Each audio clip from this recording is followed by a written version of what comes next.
ബിസ്മില്ലാ അൽഹംദുലില്ലാ വസ്സലാത്തു വസ്സലാമു അലാ റസൂലില്ലാ വഅലാ അലിഹി വസഹ്ബിഹി അജ്മഈൻ അമ്മാ ബഅദ്.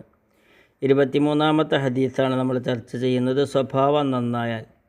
അൻ അബീ ദർദാ റളിയല്ലാഹു അൻഹു അന്ന നബിയ സല്ലല്ലാഹു അലൈഹി വസല്ലം ഖാല മാ ശൈഉൻ അസ്ഖലു ഫിൽ മീസാനിൽ മുഅ്മിനി യൗമൽ ഖിയാമ മിൻ ഖുലുഖി ഹസനിൻ വ ഇന്നല്ലാഹ ലിയബ്ഗളു അൽ ഫാഹിഷു വൽ ബദീ.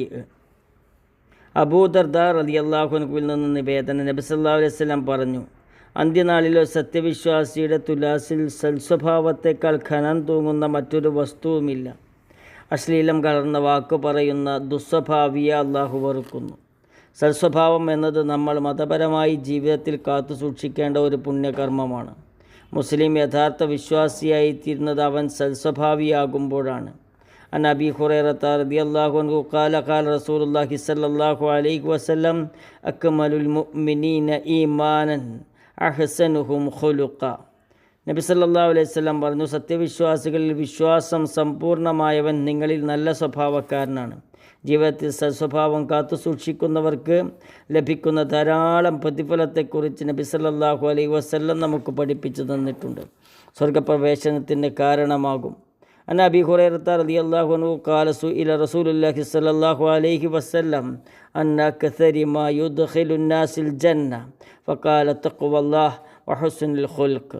നബി സല്ലല്ലാഹു അലൈഹി വസല്ലം പറഞ്ഞു, മനുഷ്യരെ കൂടുതലായി സ്വർഗപ്രവേശനത്തിന് കാരണമാക്കുന്നത് അള്ളാഹുവിലുള്ള തഖ്വയും അഥവാ അള്ളാഹുവിനെ സൂക്ഷിക്കലും സൽസ്വഭാവവുമാകുന്നു. മനുഷ്യരെ കൂടുതലായി സ്വർഗപ്രവേശനത്തിന് കാരണമാക്കുന്നത് അള്ളാഹുവിലുള്ള തഖ്വയും സൽസ്വഭാവവുമാകുന്നു. അപ്പോൾ സൽസ്വഭാവം കൂടുതലായി ആളുകളെ സ്വർഗത്തിലെത്തിക്കുമെന്നർത്ഥം.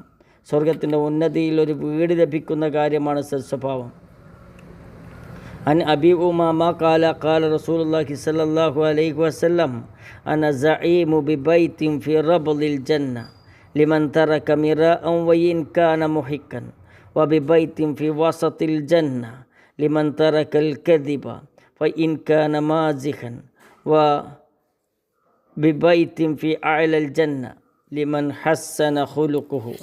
അബൂ ഉമാമ റളിയല്ലാഹു അൻഹുവിൽ നിന്ന് നിവേദനം. നബി സല്ലല്ലാഹു അലൈഹി വസല്ലം പറഞ്ഞു, തൻ്റെ ഭാഗത്താണ് ന്യായമെങ്കിൽ പോലും തർക്കം ഉപേക്ഷിക്കുന്നവന് സ്വർഗത്തിൻ്റെ താഴ്വരയിൽ ഒരു വീട് ഞാൻ ഉറപ്പ് നൽകുന്നു. തമാശക്ക് പോലും കളവ് പറയാത്തവന് സ്വർഗത്തിൻ്റെ മധ്യത്തിൽ ഒരു വീട് ഞാൻ ഉറപ്പ് നൽകുന്നു. തൻ്റെ സ്വഭാവം നന്നാക്കിയവന് സ്വർഗത്തിൻ്റെ ഏറ്റവും ഉന്നതമായ സ്ഥാനത്തൊരു വീട് ഞാൻ ഉറപ്പ് നൽകുന്നു. സ്വർഗത്തിൽ തിരുനബി സല്ലല്ലാഹു അലൈഹി വസല്ലമയുടെ കൂടെ കഴിയാൻ സൽസ്വഭാവിക്ക് അവസരം ലഭിക്കും. അൻ അബ്ദുല്ലാഹി ഇബ്നു ഉമർ റളിയല്ലാഹു അൻഹു ഖാല ഖാല റസൂലുള്ളാഹി സ്വല്ലല്ലാഹു അലൈഹി വസല്ലം അലാ അഖ്ബിറുക്കും ബി ഉഹിബ്ബുക്കും ഇലല്ലാഹ് ഫഅഖറബുക്കും മിന്നി മജ്ലിസൻ യൗമൽ ഖിയാമ ഫഖാലു ബലാ യാ റസൂലല്ലാഹ് ഖാല അഹ്സനുഹും ഖുലുഖ. അബ്ദുല്ലാഹി ഇബ്നു ഉമർ റളിയല്ലാഹു അൻഹു പറയുന്നു, നബി സല്ലല്ലാഹു അലൈഹി വസല്ലം പറയുന്നതായി ഞാൻ കേട്ടു, നിങ്ങളിൽ ഏറ്റവും ഇഷ്ടമുള്ളവരും അന്ത്യനാളിൽ ഏറ്റവും അടുത്ത് ഇരിപ്പിടമുള്ളവരും ആരെന്ന് ഞാൻ നിങ്ങൾക്ക് പറഞ്ഞു തരട്ടെയോ? അവർ പറഞ്ഞു, അതെ അള്ളാഹുവിൻ്റെ റസൂലേ. നബി സല്ലല്ലാഹു അലൈഹി വസല്ലം പറഞ്ഞു, നിങ്ങളിൽ ഏറ്റവും ഉത്കൃഷ്ട സ്വഭാവമുള്ളവരാണവർ. അബ്ദുല്ലാഹി ഇബ്നു ഉമർ റളിയല്ലാഹു അൻഹു പറയുന്നു, നബി സല്ലല്ലാഹു അലൈഹി വസല്ലം പറയുന്നതായി ഞാൻ കേട്ടു, നിങ്ങളിൽ എനിക്ക് ഏറ്റവും ഇഷ്ടമുള്ളവരും അന്ത്യനാളിൽ എൻ്റെ ഏറ്റവും അടുത്ത് ഇരിപ്പിടമുള്ളവരും ആരെന്ന് ഞാൻ നിങ്ങൾക്ക് പറഞ്ഞു തരട്ടെയോ? അവർ പറഞ്ഞു, അതെ അള്ളാഹുവിൻ്റെ റസൂലേ. നബി സല്ലല്ലാഹു അലൈഹി വസല്ലം പറഞ്ഞു, നിങ്ങളിൽ ഏറ്റവും ഉത്കൃഷ്ട സ്വഭാവമുള്ളവർ.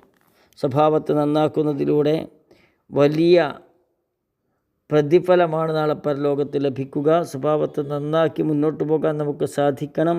സ്വഭാവത്തെ നന്നാക്കുന്നതിന് നമ്മുടെ സ്വഭാവത്തിലെ ദുഷിച്ചതെന്തെന്ന് മനസ്സിലാക്കുകയും അതിൽ നിന്ന് വിട്ടുനിൽക്കുകയും നമ്മൾ നിലനിൽക്കുന്ന സൽസ്വഭാവത്തെ പരിപോഷിപ്പിക്കുകയും ചെയ്യണം. അള്ളാഹു അതിന് തൗഫീഖിനെ പ്രദാനം ചെയ്യുമാറാകട്ടെ. അസ്സലാമു അലൈക്കും വറഹ്മത്തുള്ളാഹി വബറകാതുഹു.